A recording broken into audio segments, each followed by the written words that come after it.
I'm going to talk about disruptive business models. What I'm going to cover today, and this actually kind of grew out of a question I had, but I'll talk about this, but we do a bunch of work using the exponential framework, which kind of grew out of Singularity University.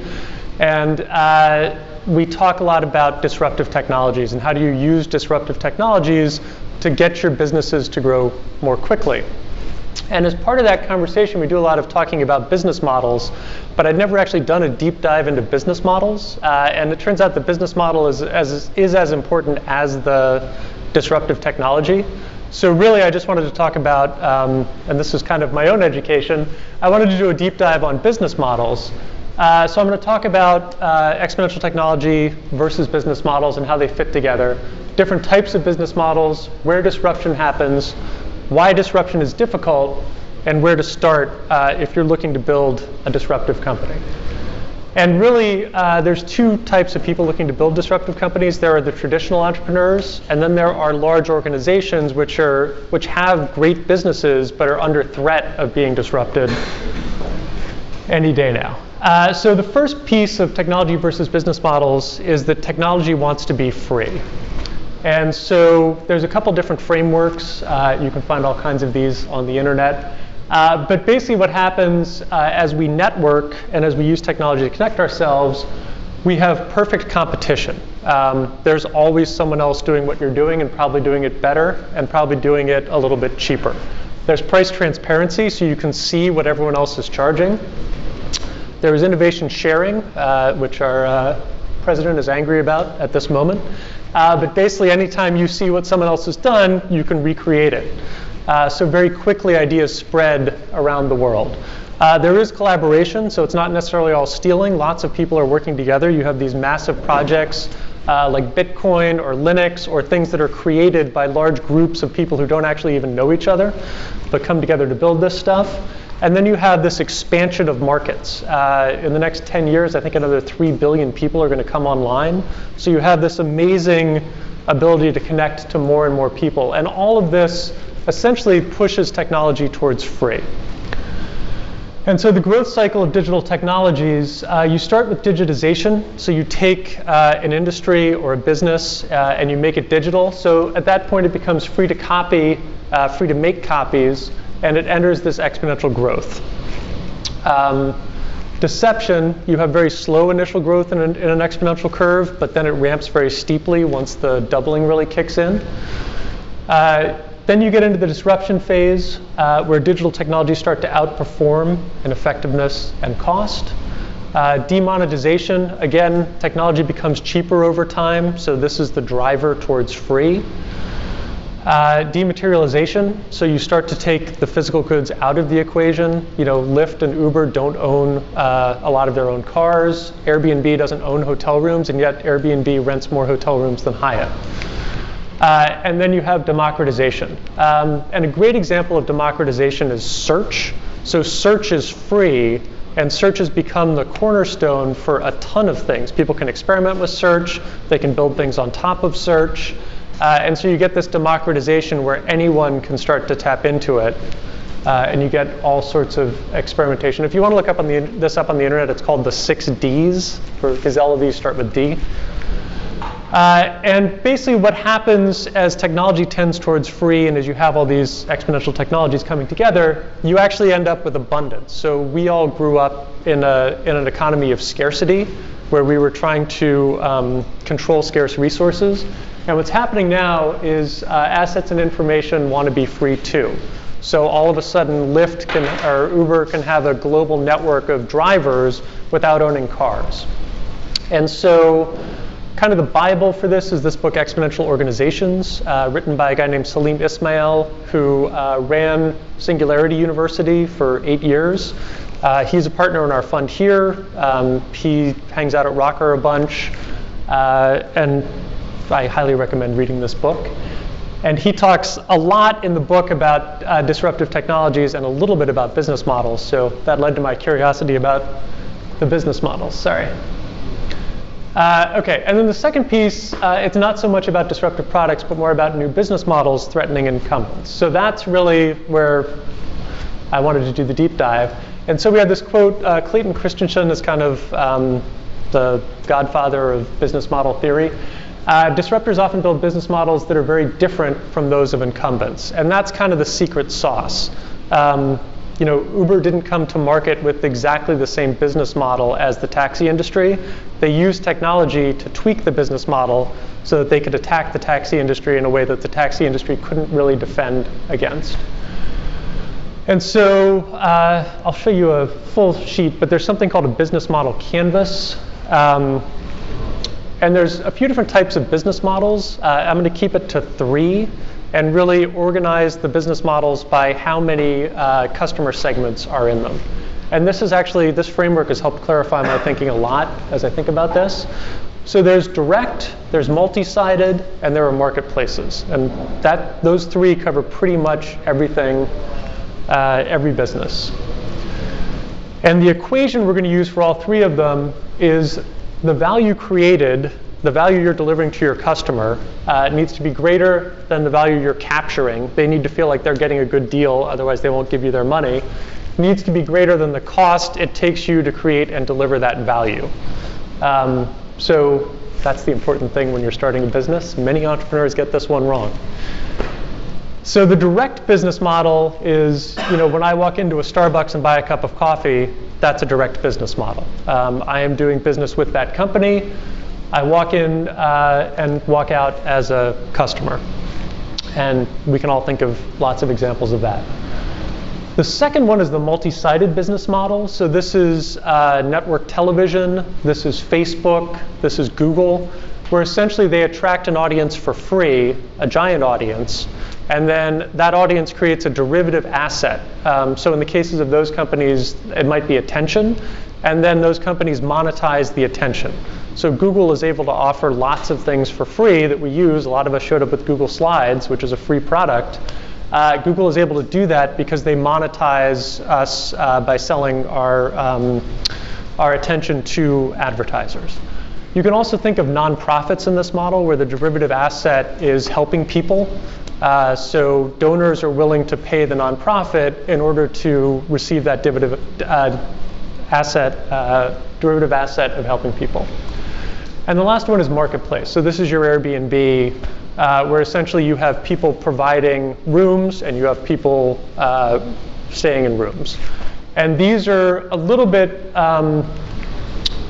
both the multi-sided and the marketplace are a little complicated to spin up because you essentially have 2 sets of customers. So you really need to get both, especially in a marketplace, you need to get both sides working at the same time. With the multi-sided, Facebook, for example, had to build this huge audience for free before they could really turn on the advertising. So there's some considerations when you're picking a business model.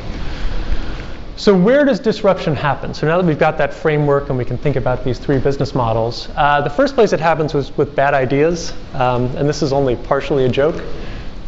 Peter Thiel apparently gave a talk at Y Combinator and drew this Venn diagram. So you have good ideas, you have things that seem like a bad idea, and somewhere in the middle is the sweet spot. That's where the disruptive innovation lives. And we see that a lot. So the next place that disruption happens is with toys. And what we mean by toys, when innovations first appear, they're often labeled as toys or incapable of doing real work or incapable of providing real entertainment. And so here's a history of some toys. 1981, PC is a toy. 1995, Internet is a toy. 97, Wi-Fi is a toy. You can see how this stuff plays out. So these seemingly bad ideas, these disruptive technologies that look terrible, later on become these juggernauts that are core to our lives and our experience. And so if you read Clayton Christensen, he talks about 2 main areas where disruption happens, and one is low-end footholds. This is the most complicated chart I'm going to show you today. Bear with me. But basically, you have time here, and you have product performance here. So low product performance, high product performance. And essentially, you have the low end of the market, the mainstream, and the high end of the market, the high end being the most profitable per unit, the low end being the least profitable per unit. And what happens is the incumbents basically drive up towards those higher margin areas. And so that leaves room for these disruptive organizations to come in at the low end with an inferior product and start to scoop up customers.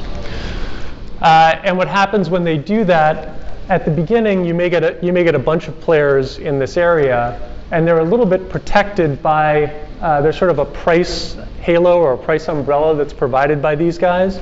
But as these guys see these people entering this low area, the incumbents will move up here and move out of the low end, and then these people end up in a price war where the lowest price tends to win. So you see that happening with Uber and Lyft.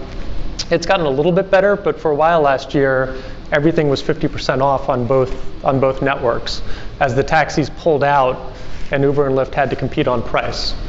And so what happens is then those companies become the incumbents, so now Uber and Lyft are starting to become the incumbents, and the next disruption will happen in that low end of the market. So where does Walmart fit on that chart? Since they are inexpensive, so on the low end of the market, but they are hugely profitable because of the volume. Yes, and they're also very innovative. They do a really good job of innovation, and we'll talk a little bit about corporate innovation. Some corporations do a good job and some don't. Walmart is very aware of this and does a lot of work to make sure that they're protecting their market. I'll get into that a little bit. And so the other place that disruption can really happen is in new markets. And basically what that means is you're creating a customer where a customer didn't exist before. So a great example of that is Tesla. And I just copied and pasted off of Elon Musk's master plan. But this is it. Step 1, create a low volume car, which would necessarily be expensive. Step 2, use that money to develop a medium volume car at a lower price. And step 3, use that money to create an affordable high volume car. So essentially, this is the strategy of creating demand at the high end of the market, where you really get that margin, and then you use that cash to drive yourself lower in the marketplace, which is essentially the same strategy that Uber used. You know, Uber started with black cars and has actually been driving down towards the low end, versus like an Airbnb.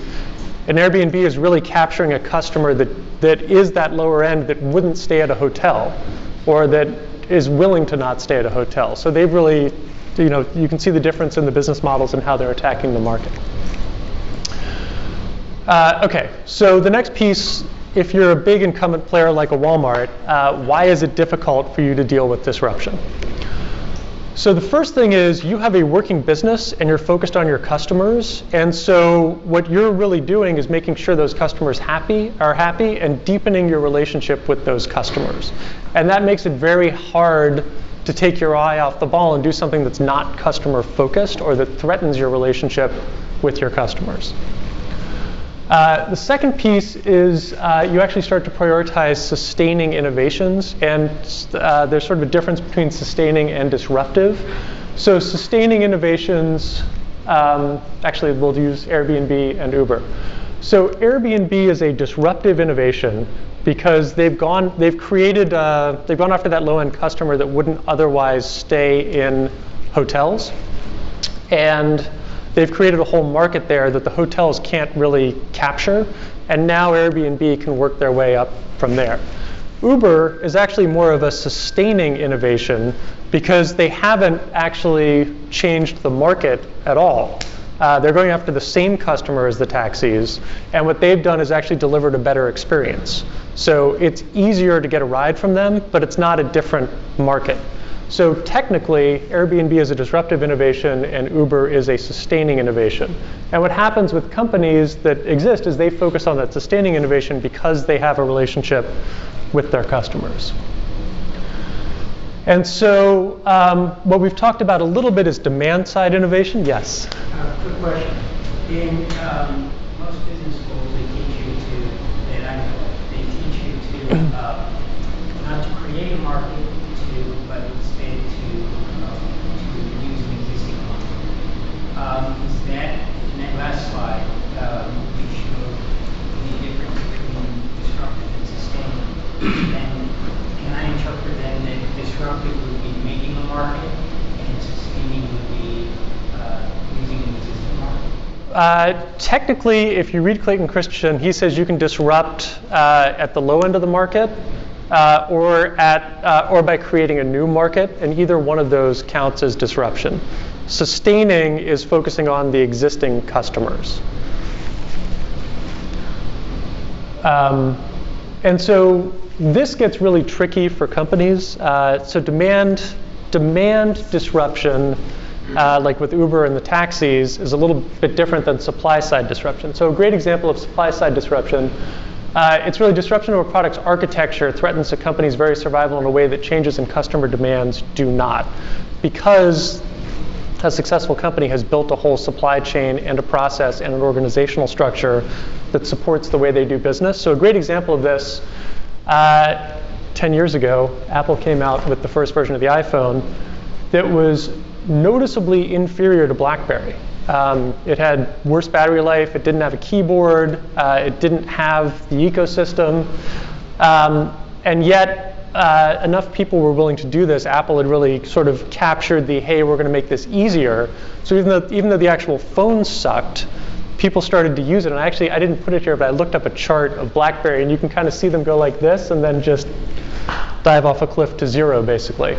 So what happened is BlackBerry got shut out, and the problem was they couldn't change their supply chain. You know, they had factories that were manufacturing these things. They had teams that were building the hardware and the software. They couldn't turn the ship in time, versus, you know, the major player now is Samsung, who didn't have any of that infrastructure, right? Samsung was just starting to build their phone business. They saw what Apple was doing, and so Samsung was able to say, oh, we're going to build our business in this way that allows us to compete with Apple directly, right? So that's the problem, one of the problems for incumbents. Yes? One other thing, I think Samsung had an advantage over BlackBerry in that it was an Android operating system that was made by a third party. Correct. They used that, they were good at hardware. Samsung was good at hardware. They've always been good at hardware. So they just yes. Yes, they definitely did a smart job of riding the Google wave. I think they did try to build their own operating system for a while and then just gave up and used, yeah, but they definitely experimented trying to see which of those would work better.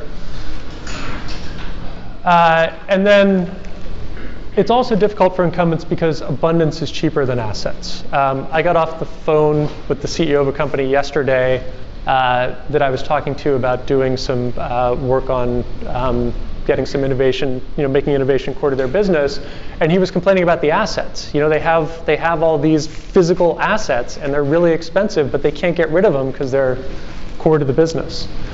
And my favorite way to think about this, you know, if you're the Wall Street Journal or the New York Times, and you just shut off the paper, the actual physical paper division, you lose a bunch of revenue because there's some people who will not follow you to digital, but you also lose a ton of expense, right? You have paper, you have printing presses, you have trucks, you have all kinds of stuff.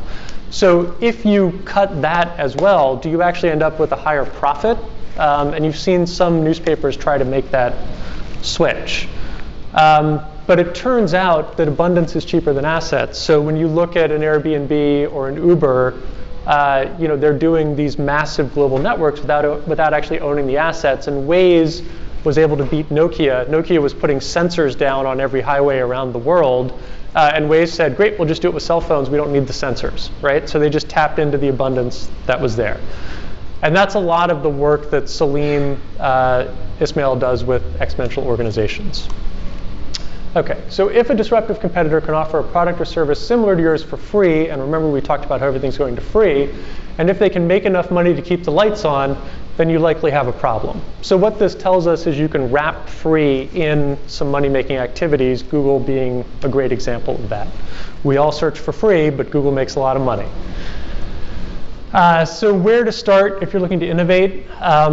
And in this section, I kind of jump back and forth between startups and established organizations, but there's something in here for everyone. So the first is with experiments.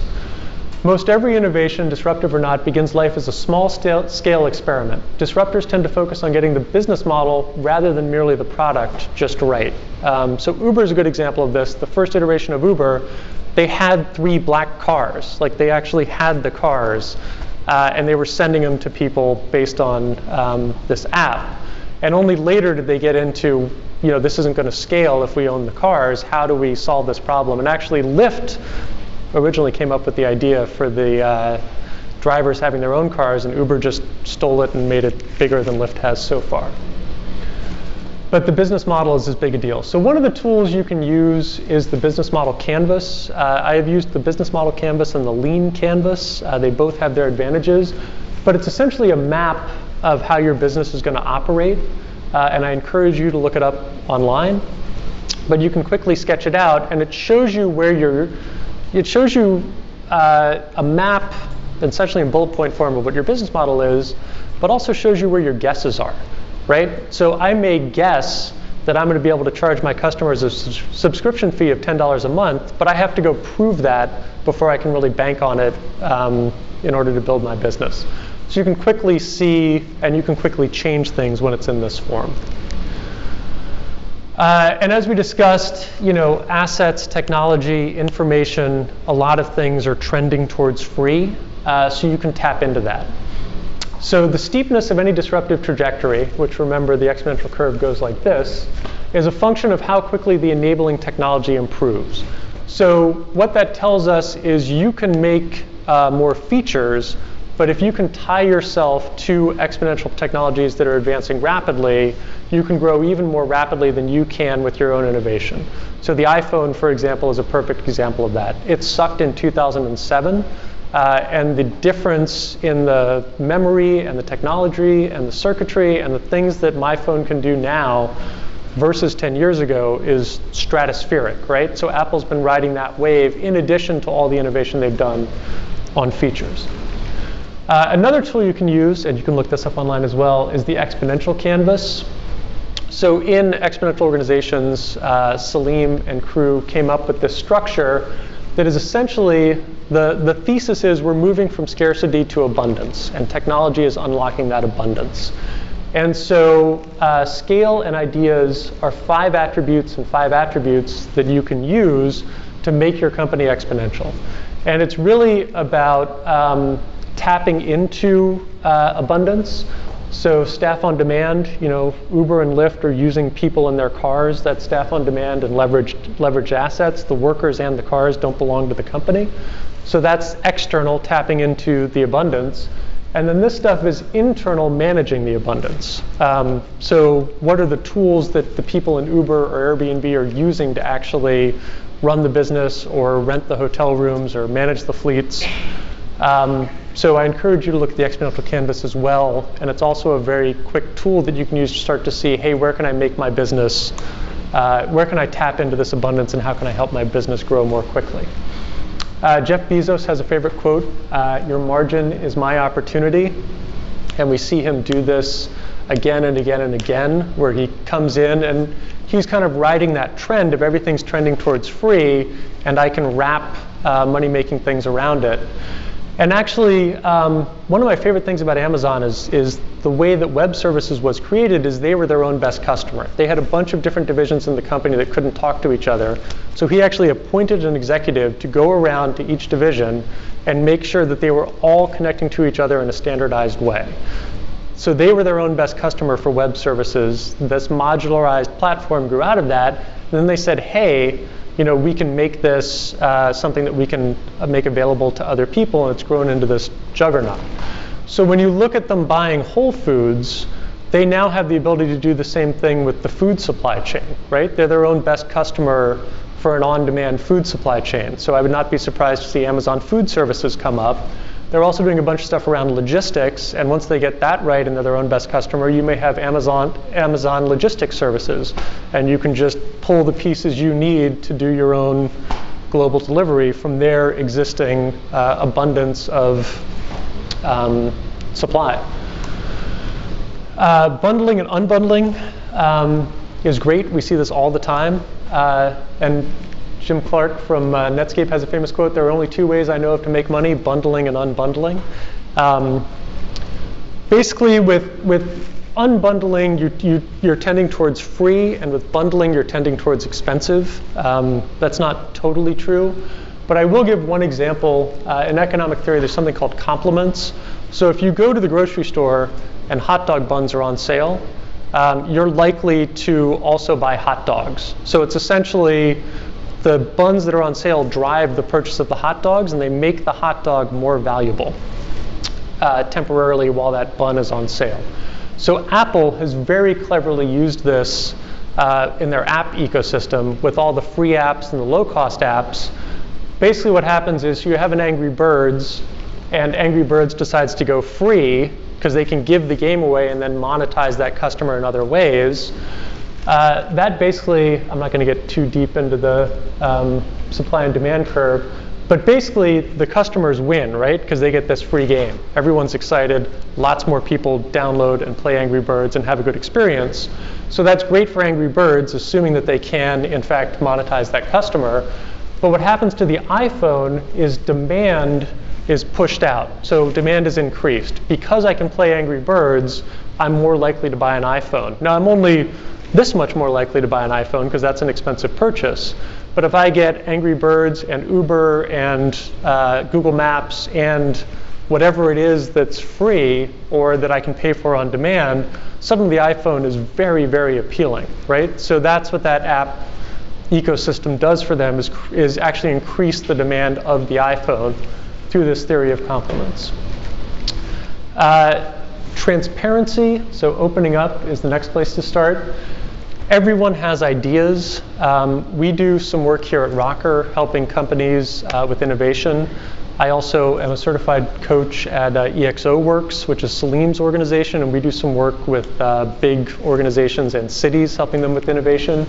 And so everyone has ideas, and part of what we do in those processes is to tap into the ideas that people have. And Emerson has been with me on several sprints now, so he knows what I'm talking about. So you want to really gather as many ideas as you can and then do some experiments to see which of those ideas are the best in the real world or how you can workshop them to make them better. Transparency and then training and education, just constantly, that's sort of the #1 skill today, is just keep educating yourself and keep looking at these exponential technologies, these business models, and get the people you're working with to do the same thing.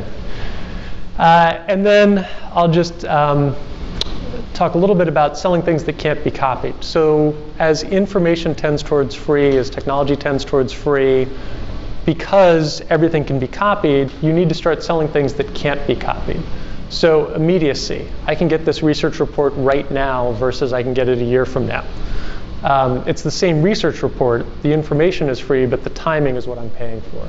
Personalization, maybe there's a little bit of research that's been done specifically for me, but that we can automate so it scales.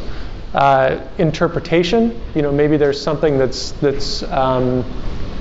connected to something I need. Like you see this a lot with APIs, where one piece of software can connect to another and pull, personalize and interpret the data that it needs. Authenticity, I know that this is real. I know that I'm connected to this person. Accessibility. Embodiment, which could be a physical representation of something digital. I have a friend here who does this business where they take TVs and turn them into art when you're not watching the TV, so it shows digital art on the screen.